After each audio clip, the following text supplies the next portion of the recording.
the Los Angeles Lakers somehow find another way to be even more embarrassing and find out each of the last 3 games how they can be more embarrassing after each and every loss. They have dropped 3 games in a row now, including another blown third quarter league against the Phoenix Suns and an in-season tournament game. The Lakers lose their first one, not only of the season, but the first one ever as they ran the table and won the in-season tournament cup last year.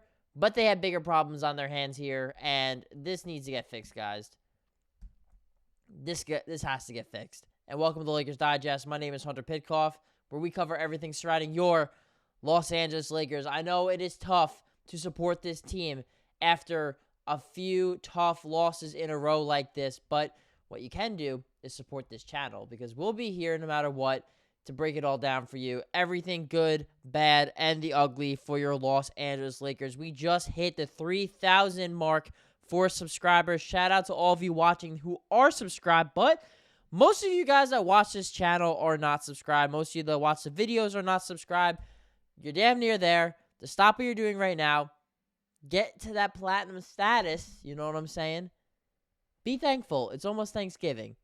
So say your thanks by giving us a subscribe. That'd be very nice of you. And what was not very nice was the Lakers losing 127-100 against the Phoenix Suns. And this was a game that was a 2-point game at halftime. 62-60 to be exact. And the Lakers got outscored 36-18 in this one. This is coming off the heels, too, of a very embarrassing game against the Denver Nuggets, where J.J. Redick said after that game where the Lakers blew a massive third quarter and lost by over 20 in that third quarter, he said that the organization has to be there, and really there's only so much the coaches can do. We can try to joystick it as much as possible, but I can joystick it as much as I want, but if you're not competing and not playing and not participating in the game, there's not a whole lot I can do. And that's an aberration to me. I definitely did not say that right. And we've been punched in the mouth so much in games. We've been down and came back. We've started slow. We've started strong. We've had adversity in nearly every game.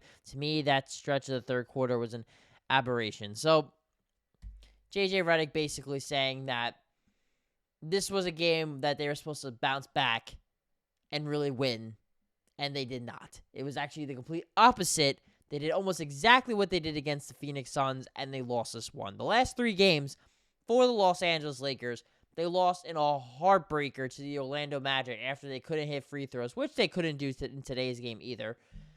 They lose to the Denver Nuggets despite being up double digits at halftime. They blow that game and lose, was it now 13 of the last 14 games to the Denver Nuggets, playoffs included? That is horrible. I mean, that team, they are your you-know-what, female dog. Do the translation yourself. That's what they make the Lakers every single time they play them. It is death by 1,000 cuts every time they play the Denver Nuggets. And then the Phoenix Suns, despite what the record says, they were a team that was thriving when Kevin Durant was healthy. He just came back for this one, of course, against the Lakers. Bradley Beal came back for this one too, and boy, did they make their presence felt in this game. Actually, let's get into that right now. Of course, as I go through these stats. Looking for Phoenix here tonight. Kevin Durant, 23 points, 23 for Beal, 26 for Booker. Going to be pretty tough when the big 3 of Phoenix combines for, let's see, it's 72 points. Yeah, I mean, the Lakers scored 100. So, and then those shooting numbers, over 50% from the field, over 40% from 3, 80% from the line. Look at what the Lakers shot tonight. 43.5% from the field, 23.5% from 3, and 72% from the foul line. So they just got outshot miserably. And Phoenix was pretty hot from 3. Give them credit. This is one of the best 3-point shooting teams in the entire NBA, especially when they're actually healthy and have all their guys and all their shooters out there, their snipers out there. But the Los Angeles Lakers defense is absolutely atrocious, and it has been so bad all season long. They have one of the best defensive players in the NBA in Anthony Davis to bail them out, and yet they still can't guard a Gatorade bottle if their life depended on it. They just don't have the personnel. Getting Jared Vanderbilt back, if that ever happens, will definitely help, but they just don't have enough defensive guys. And that's kind of been the issue with this team. They have a lot of what I call one-way players, and right now they have a lot more one-way offensive players than defensive players. And when a game like this happens where they could have hit water if they shot a basketball into the ocean, you can't win because they can't play defense. And JJ Redick actually was talking about this after the game. He was saying that this team needs to schematically be better defensively, which I guess he's calling himself out, but also said the players also need to execute and show more effort. And I actually kind of agree a little bit more with that sentiment personally. But in terms of the Lakers getting healthier, I talked about Vanderbilt not being back. We don't know when he'll be back. Same with Christian Wood. One player who did get hurt in garbage time here was Jaxson Hayes. He just came back from an ankle injury, a right ankle sprain. About a minute left in the game, he gets an offensive rebound, put-back dunk, and he lands on that ankle, although it seemed like he might even hurt it while in midair while getting prepared to jump and dunk the basketball. And this is what was reported. Jaxson Hayes hurt, out for the last 6 games. Chris Coloco's relieved him. It looks like that is going to be the case yet again, as I'm looking through my own personal Twitter or X account here, guys. JJ Redick also said that there's no update on Jaxson Hayes in this one as well, at least as of right now. So we'll keep you updated. That's what we do here on Lakers Digest. Keep you guys updated with everything you need to know about your Los Angeles Lakers. And Jaxson Hayes being hurt, is he a great basketball player? No. But do the Lakers have a lot of depth and options, especially at the center position? No. It's Coloco. And honestly, I wasn't too upset with what I saw from Christian. I think he's a much better defensive player than Jaxson Hayes. I know he does not have that burst and explosion like Hayes does. I mean, Jaxson Hayes is a grade A athlete. I'm not saying grade A basketball player. Grade A athlete. He's a freak athlete. And you can't replicate athleticism. But Coloco, positionally, is a much better defender. I know he's a little skinny, but he plays much better defense without fouling, and that is probably the worst trait that Jaxson Hayes has for this team is he just fouls all the freaking time.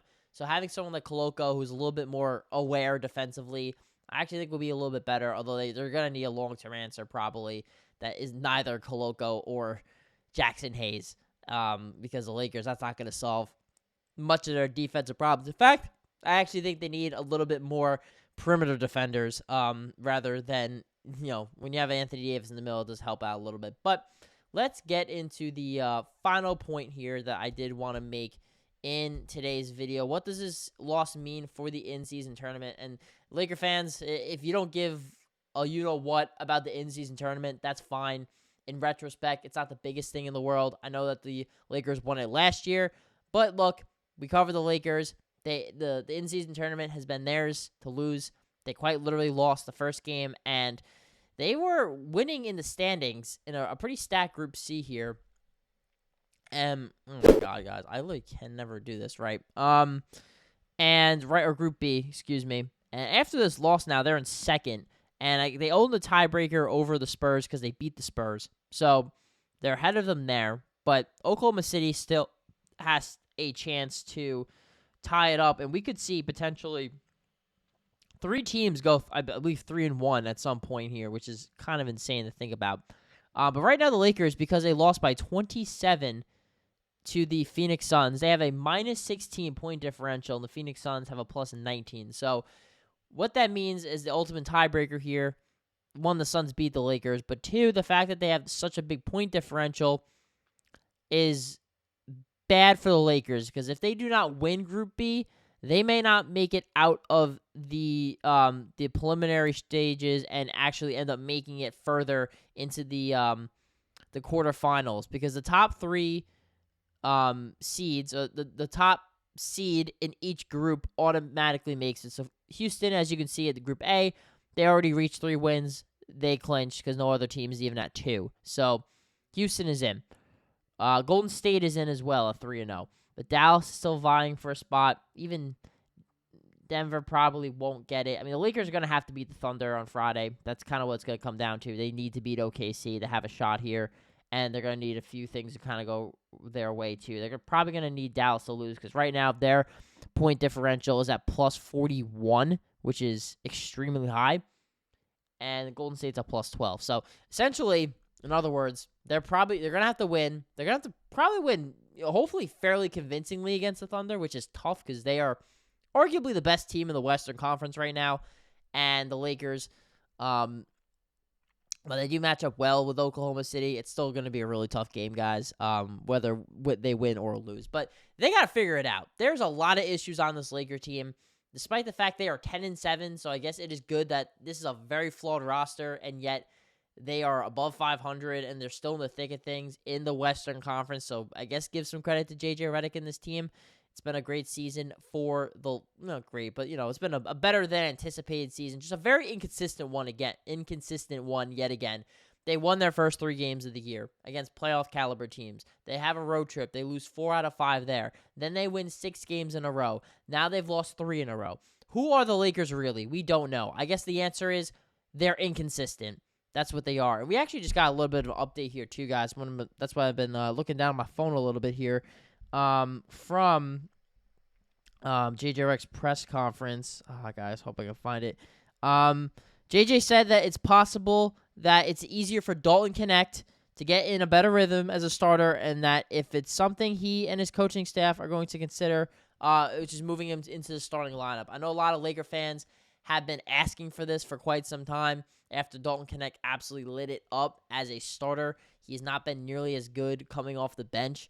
And Rui Hachimura, 7 points in this one. He looked pretty bad. So you do kind of wonder, is Dalton Knecht going to end up in the starting lineup? I would love, ideally, if Jared Vanderbilt, when healthy, ends up going from becoming the starter, replacing Cam Reddish. And then I think Dalton Knecht would fit so smoothly in that lineup next to Austin Reaves, next to LeBron James, and next to Anthony Davis. But a lot has to happen. Like Jared Vanderbilt, just please be healthy and get back on the court as soon as possible. The Lakers desperately need you. But this video is getting a little bit long, guys, so I'll wrap it up to keep you all sane. Actually, nice game from D'Angelo Russell. I actually thought he was one of the okay Lakers in this one. And LeBron James got to stop turning over the damn ball. Just want to get it over, too. Some of the passes he's made this season are horrible. He's a phenomenal ball handler, one of the greatest passers of all time. But LeBron, you got to protect the ball. That is rule number one. Number one is protect the ball. In whatever sport you have possession of said ball. But thank you guys for listening to Lakers Digest. Please subscribe. Leave a comment down below. Air out the frustrations. It's all good. I'm airing it out now, too. Let's all air it out. Shots coming the Lakers' way. And I promise I will do my very best to respond to your comments as well. I think I do a pretty good job. You can call me out if I don't. But anyway, guys, thank you guys for watching Lakers Digest. And if I don't catch you beforehand, happy Thanksgiving, too. Go spend the day with your families, and see you next time.